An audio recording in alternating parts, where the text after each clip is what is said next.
बहुत स्वागत है जी। एक बार फिर बड़ा महत्वपूर्ण टॉपिक है हमारे इस पास और बड़े ध्यान से ये स्टूडेंट्स इसको सुने। कनाडा से एक अच्छी न्यूज़ हम कह सकते हैं, जिस तरह का ट्रेंड आ रहा है।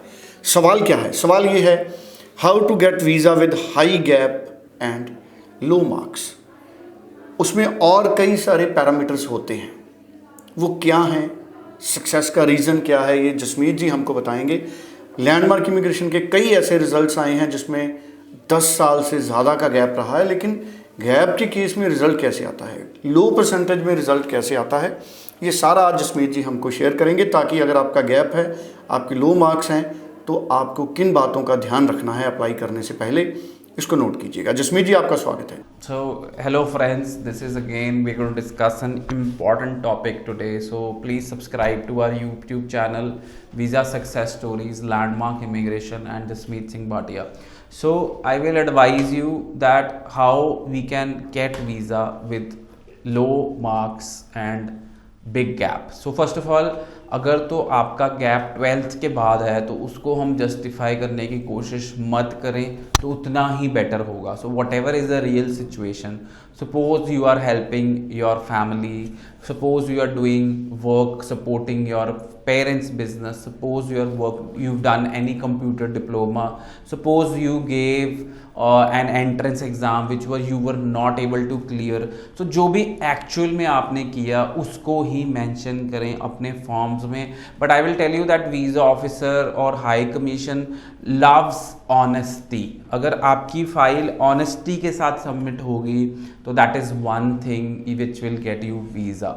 सो अगर आपका गैप ग्रेजुएशन के बाद है, then it is more than 5 years 7 years, तो डेफिनेटली आपने कहीं ना कहीं जॉब की होगी, तो आपको उस जॉब के डॉक्यूमेंट्स अपनी फाइल के अंदर लगाने पड़ेंगे, जस्टिफाई करना पड़ेगा आपको अपना gap.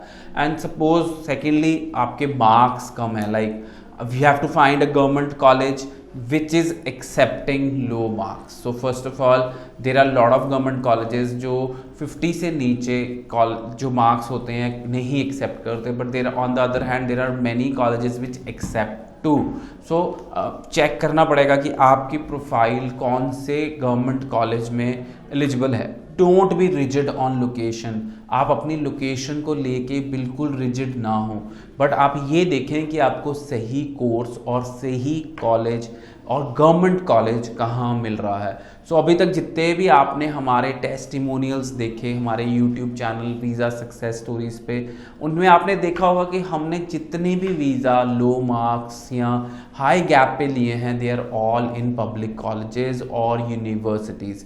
So it is definitely recommended कि आप एक अच्छा कॉलेज, एक रिकमेंडेड कॉलेज, एक अच्छे सरकारी कॉलेज में ही अप्लाई करें ताकि आपका वीज़ा आ सके। सेकेंडली अगर हम बात करते हैं कि सपोज़ आपका गैप 10 साल का भी है, नो प्रॉब्लम, आप 10 साल से बैंक में जॉब कर रहे हैं, आप 10 साल से टीचर हैं, आप 10 साल से क्या कहते हैं प्रोफेशनल हैं, तो you can justify by saying that I am working and you can apply your case for Canada. So Canada is the most क्या कहते हैं country which is having high demand of professionals। so I have seen lately that they are giving lot of visas those who have experience too।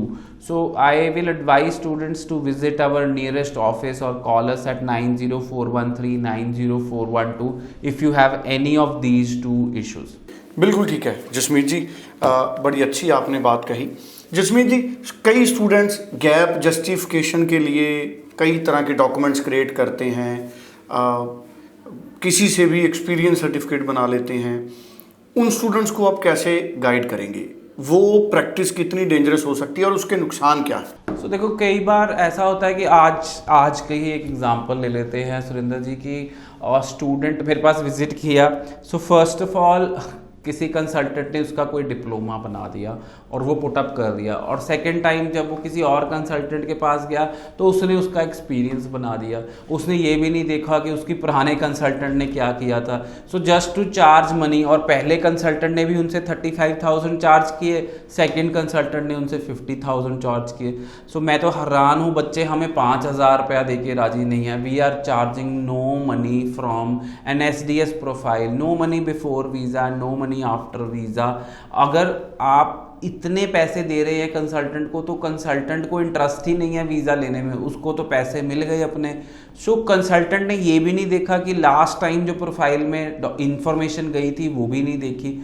Her consultant, आप जितनी बार consultant change करोगे उनको पता नहीं कितना एक्सपीरियंस है कितना नहीं है। So I will not take up your file till the time I will understand your previous profile. जब तक मुझे आपकी प्रीवियस प्रोफाइल नहीं पता होगी, मुझे नहीं, मैं आपकी फाइल असेस ही नहीं कर सकता। So students kindly avoid this kind of document making. I think this will not help you in getting anywhere. बिल्कुल ठीक है। सो 90413 90412 इस पे आप अपनी प्रोफाइल भेजिए, डिस्कस कीजिए जसमीत जी से। info@landmarkimmigration.com पे ईमेल कीजिए, बिना वक्त गवाए सलाह अच्छी जगह से कीजिए। Thank you so much Jasmeet ji. Thank you so much. Don't